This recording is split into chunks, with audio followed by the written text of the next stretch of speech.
ఎందుకు బ్రదర్ ఆ దేవుడి వైపు చూడాలి? ఎందుకు దేవుడిని వెతకాలి?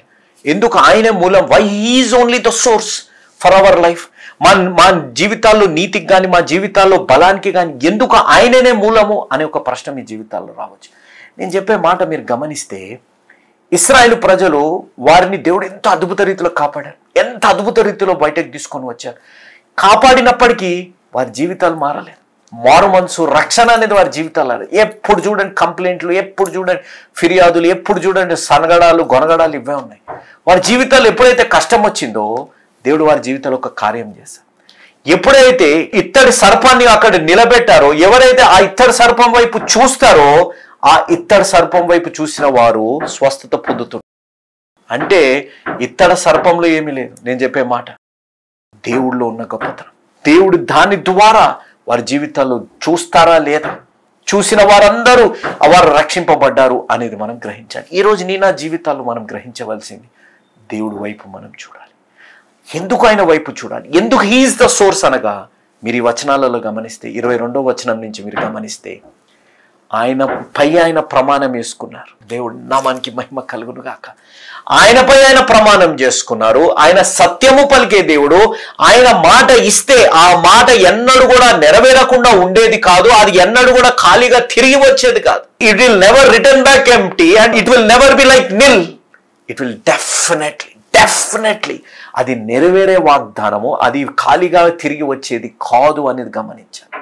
ఈరోజు ఈ వాక్యం వింటున్న మీరు గమనించవలసింది, ఆయనపై ప్రమాణం వేసుకొని ఆయన సత్యాన్ని పలికి నీకు ఇచ్చిన వాగ్దానాన్ని నెరవేర్చాలని ఆశ కలిగి, నువ్వెంత దూరం వెళ్ళినా పాపంలో, నీ వ్యక్తిగత జీవితంలో నువ్వు ఎన్ని మోసాలు ఎన్ని పాపాలు చేసినా, నేను ఎవ్వరు క్షమించరాని పరిస్థితుల్లో ఉండొచ్చు, కానీ నువ్వు దేవుడి వైపు చూడు.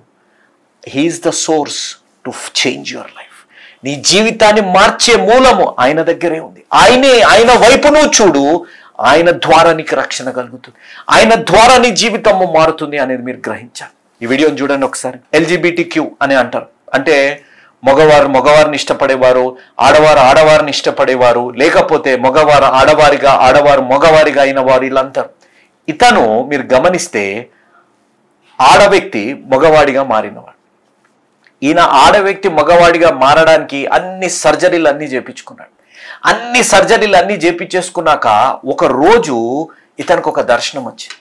ఏంటిది ఆ దర్శనము అని అంటే, ఒకవైపు ఆడవారు మగవారు ఉన్నారు, ఇంకొక వైపు ఆడవారు మగవారు ఉండే పరిస్థితి. ఆడవారు మగవారు కలిసి ఉన్న దగ్గర సంతానం అనేది ఉంది. మగవారు ఆడవారు ఉండి వారికి సంబంధాలు కానీ వారి దగ్గర ఏ సంతానం లేదు అనే దర్శనం వచ్చిందంట. అయితే ఇతను ఆ దర్శనంలో దేవుడు ఇతనితో మాట్లాడింది ఏంటిదనగా, సాతానుడి యొక్క ప్రణాళిక ఏంటిదనగా, దేవుని యొక్క బిడ్డలు ఈ భూమి మీద రాకుండా ఉండడానికి ఇలాంటి ఆలోచనలు తీసుకొని వచ్చి, మగవారిని ఇష్టపడి వారితో సంబంధాలు పెట్టుకొని, ఆడవారిని ఇష్టపడి వారితో సంబంధాలు పెట్టుకొని, లేకపోతే మగవారు ఆడవారు మగవారిగా మారే పరిస్థితుల్లో ఉండే విధంగా ఉంది. కానీ ఈ వ్యక్తి ఏం చేశాడు? ఆ దర్శనం ఎప్పుడైతే కలిగిందో, స్త్రీ పురుషుడిగా మారిన వ్యక్తి మళ్ళీ పురుషుడిగా మారిపోయి దేవుడి కొరకు జీవించడం అతను ప్రారంభించాడు.